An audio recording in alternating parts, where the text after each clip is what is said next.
Indian government has banned more than 150 medicines.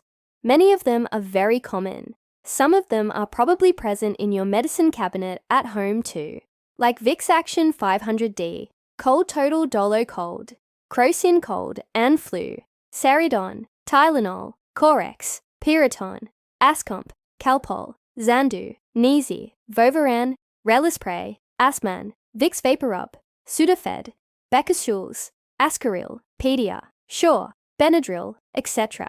There are more than 150 such names. So what's common between all of them? All these medicines have been banned by the government. But why? The reason is this. These medicines are called FDC, or fixed-dose combination drugs. Let me explain to you first. What is an FDC drug? Fixed-dose combination drug, FDC, is a medicine that contains 2 or more active ingredients, like paracetamol and caffeine, cetirizine and pseudoephedrine, ranitidine and cimetidine, etc. In simple terms, fixed-dose combination drugs are basically a combination of 2 or more medicines available in a single strip. So if you buy a strip of paracetamol, you are getting only one kind of medicine. If you buy a strip of paracetamol, plus, you are getting 2 different medicines in one strip. Now, why did the government ban them? The Indian government has claimed that some of these fixed-dose combinations are unnecessary, meaning sometimes you don't need to take those medicines together. For example, you can take paracetamol and caffeine separately as well. The government also said that the scientific base of some of these FDCs is weak. That means the research behind combining these drugs is weak. And thirdly, the government said patients taking these medicines could be at the risk of side effects or overdose. Interestingly, this is not the first time that the government has banned these medicines. In 2016, India banned 344 fixed-dose combination drugs, and some of those that were later found to be safe were unbanned. But the new ban includes all the old banned drugs again. Plus, there are more than 70 new additions to the list. One of the big reasons why governments across the world ban these drugs is because these can lead to collusion between doctors and pharma companies. I'll tell you how this works. Let's say Company A makes drug X and drug Y. Company B makes drug X and drug Z. Now both A and B approach doctors with an offer. Give us a prescription pad. You can write prescriptions for our drugs, but don't write prescriptions for each other's drugs. In return, we will give you freebies. We will pay for your trips abroad. We will give you expensive gifts. Sounds like a quid pro quo, doesn't it? Well, that's exactly what it is. And this is not some inside information. We told you about this in a news story last year. We told you how the Indian Medical Council had taken 10 doctors to Turkey for a conference. The trip was sponsored by a pharma company whose drugs the doctors were promoting. This is doctor shopping, doctors prescribing medicines, in return for gifts, trips, freebies. And it happens a lot. There are court cases pending against pharma companies, giving freebies worth crores to doctors. One of the biggest such cases is the Dolo 650 case. Dolo 650 is a painkiller. It contains the active ingredient paracetamol. The makers of Dolo gave freebies worth 1,000 crore rupees to doctors to promote the drug. That's according to India's top drug price watchdog. The case went to the Supreme Court. The makers of Dolo had to cough up 50 crore rupees to charity, but it did not stop the company from sponsoring conferences, seminars, webinars for doctors. And that's the thing, the ban on FDCs might stop companies from bribing doctors, but there is no guarantee that doctors won't accept the bribes. There is no law banning such exchange of favors. And this is one of the major reasons why governments are trying to ban FDCs. Another reason is the National List of Essential Medicines, NLEM. What is that? The NLEM is a list of medicines that the government thinks every country should have. It has 384 medicines. the ones that are most needed. They're called essential medicines. The NLEM was first published in 1997. It is revised from time to time. The latest revision was done in 2018. The idea is to ensure access to affordable medicines for all citizens, and to achieve this, the government controls the prices of these essential medicines.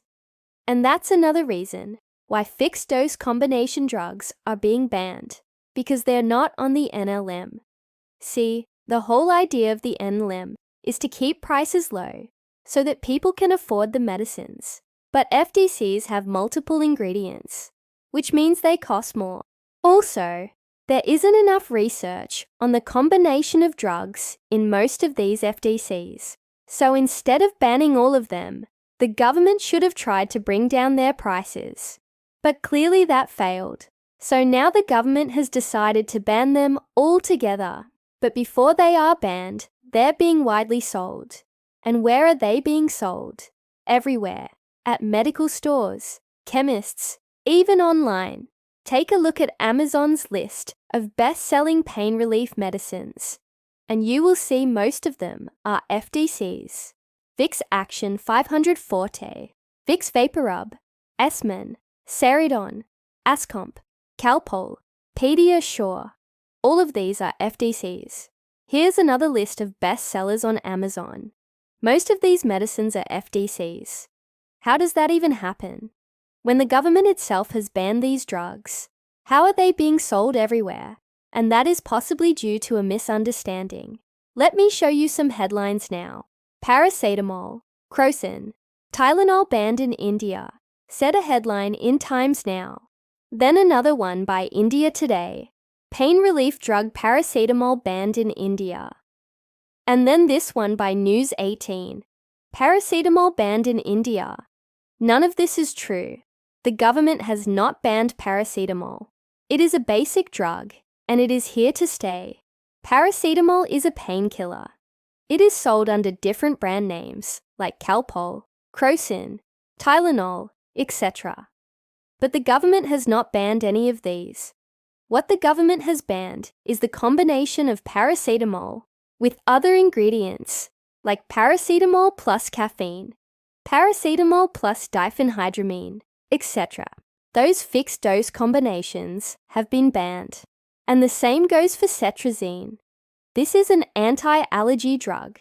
It's sold as a syrup, tablet, capsule. It's sold under different brand names, like All Clear, Dramamine, Levocetirizine, etc. The government has not banned cetirizine. It has banned its combination with pseudoephedrine. That's another ingredient. So the government has not banned any basic drug.